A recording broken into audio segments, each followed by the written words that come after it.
Bonjour à tous et bienvenue dans cette nouvelle vidéo de la chaîne Devenir éducateur de jeunes enfants. Aujourd'hui dans cette vidéo, je voulais vous parler de la gratification. Qu'est-ce que c'est qu'un stage gratifié? Qu'est-ce que ça veut dire? Parce qu'en fait, quand je suis rentrée en formation, c'était un problème qu'on parlait, sauf que je ne comprenais pas au début ce que ça voulait dire être gratifié. Donc je me suis dit que cette vidéo pourrait vous expliquer un petit peu comment ça fonctionne, qu'est-ce que c'est, pourquoi c'est parfois obligatoire d'être gratifié et pourquoi ça pose problème souvent en formation d'éducateurs de jeunes enfants et surtout quelles solutions il y a, qu'est-ce qui existe pour pouvoir remédier à ce problème-là. Donc d'abord, ça veut dire quoi être gratifié, d'où ça vient, d'où c'est sorti et pourquoi on en parle autant. Donc en fait, vous avez compris, la gratification, ça concerne les stagiaires. Donc quand on fait une formation, surtout une formation professionnelle, on va faire des stages de terrain.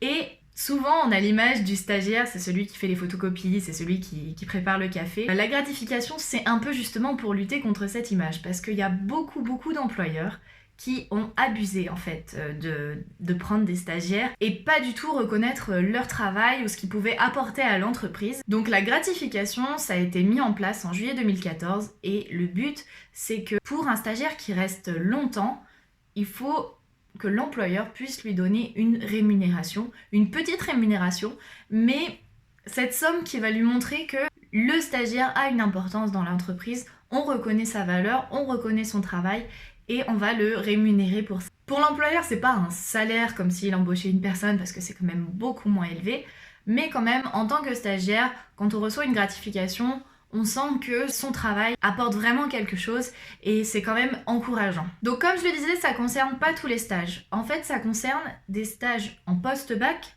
de plus de 2 mois. De 2 mois de présence du stagiaire. Donc si par exemple votre stage s'étale sur 3 ou 4 mois, parce qu'il y a des périodes où vous êtes en cours, des périodes où vous êtes en stage, mais que la durée totale c'est 2 mois, jusqu'à 2 mois, c'est pas obligé d'être gratifié. Mais par contre, si c'est plus de 2 mois, donc plus de 8 semaines de stage, là, l'employeur se doit de vous verser une gratification. Donc vous commencez à voir le problème par rapport à la formation d'éducateurs de jeunes enfants qui a beaucoup de stages et donc des stages assez longs. Alors je vous disais, cette gratification, c'est pas un salaire. C'est revalorisé un petit peu chaque année, ça change légèrement, donc vous pouvez aller sur le site du gouvernement pour estimer à combien sera la rémunération, le montant de la gratification quand vous serez en stage par exemple. Mais globalement, c'est à peu près 3,75 € net de l'heure.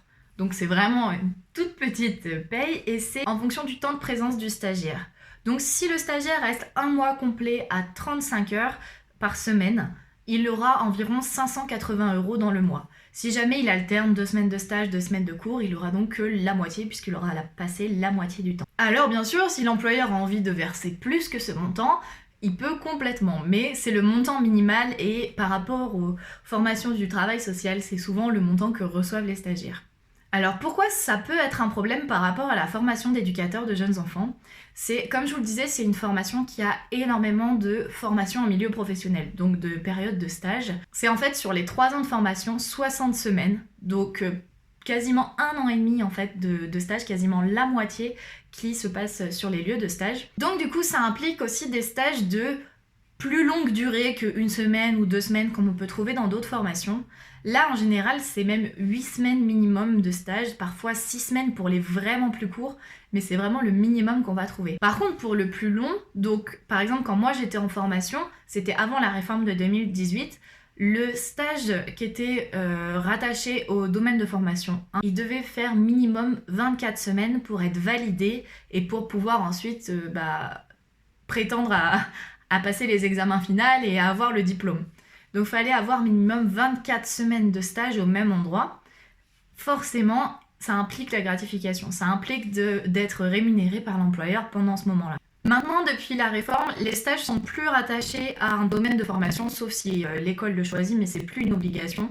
Et du coup, c'est possible de faire un stage sur plusieurs sites qualifiants, donc ça peut être divisé. Le problème par rapport à la formation d'éducateurs de jeunes enfants, c'est que les lieux de travail où on va trouver l'éducateur de jeunes enfants, ils sont par exemple publics, et on sait qu'au niveau des finances publiques, il y a de moins en moins de subventions pour les établissements, tout le monde est en train de faire attention, de se serrer la ceinture, donc rémunérer un stagiaire, ça peut demander quand même un investissement, surtout voilà, si on reste 7 mois sur le stage, ça demande un budget par rapport à la structure qui des fois ne peut pas, donc c'est difficile de trouver, parfois dans les établissements publics, un stage rémunéré. Sur les établissements privés, quand c'est du privé associatif, on sait que les associations aussi ont une baisse des subventions. Il y a eu, avec la fin des contrats aidés, les associations ont été aussi dans des difficultés financières, donc financer un stagiaire, c'est pas non plus évident.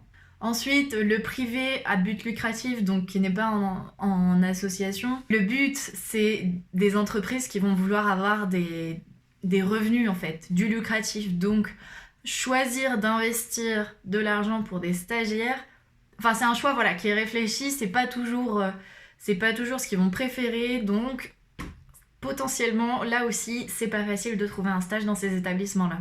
Donc en fait que ce soit public, privé à but non lucratif ou privé à but lucratif, derrière ça va être un choix en fait des dirigeants, des gestionnaires, parfois un choix politique de rémunérer des stagiaires. C'est toujours un souci financier et s'il n'y a pas l'argent, les stagiaires peuvent tout simplement pas trouver de stage gratifié. Alors un autre élément à savoir, c'est qu'en fait, tout le monde n'est pas gratifiable. Les personnes qui, pendant leur formation, touchent de la rémunération de Pôle emploi sont des stagiaires qui sont non gratifiables. Puisqu'ils touchent de Pôle emploi, ils ne sont pas obligés de toucher une gratification de l'employeur. Je pense que ça pose un problème parce que du coup, ça met une sorte de concurrence.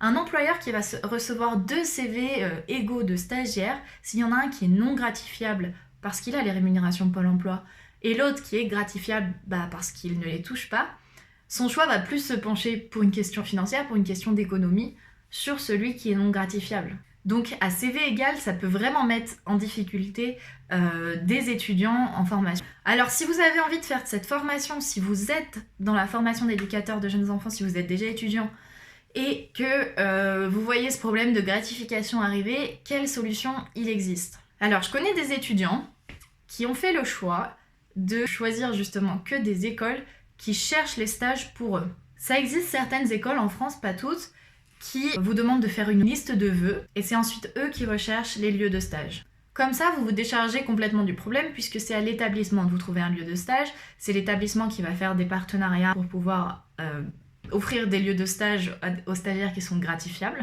Ça peut être une solution un peu bancale, mais c'est une solution. Une autre solution, c'est de diviser ces longs stages en plusieurs stages de 8 semaines. Ça, c'est vraiment à voir avec chaque centre de formation, comment ils s'organisent par rapport à ça. Parfois, il faut par exemple avoir un projet, un fil conducteur qui va relier les différents stages pour pouvoir maintenir du lien.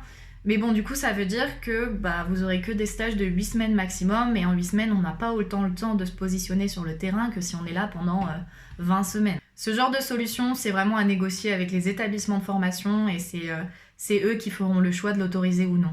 Comme autre solution, sinon, c'est d'avoir travaillé avant la formation d'éducateur de jeunes enfants, avoir travaillé assez pour avoir cumulé des droits Pôle emploi, pour pouvoir toucher Pôle emploi pendant la formation et ne pas être gratifiable.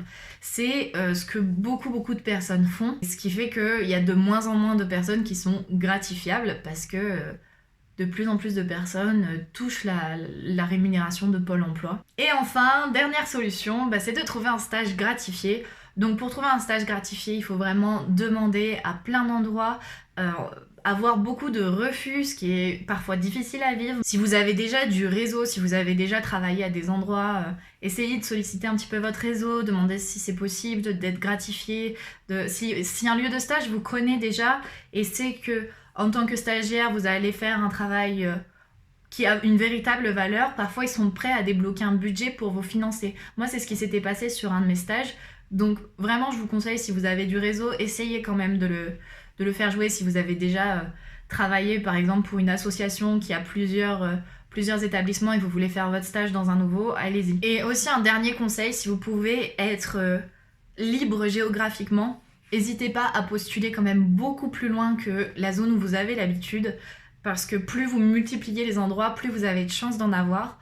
Pour ma part, pour mon stage long, j'ai déménagé en fait, parce que j'avais pas le choix, je devais trouver un stage gratifiable, donc j'ai cherché beaucoup plus loin que là où j'avais l'habitude, et du coup j'avais pris un appartement à cet endroit-là, et je jonglais, c'était assez compliqué niveau organisation, mais je jonglais pour pouvoir avoir des moments à l'école, des moments en famille, des moments sur mon lieu de stage qui étaient tous les trois endroits très éloignés. Donc voilà, j'espère qu'avec cette vidéo, vous comprendrez un petit peu plus ce que c'est que la gratification, ce qui se joue derrière pour les éducateurs de jeunes enfants en formation.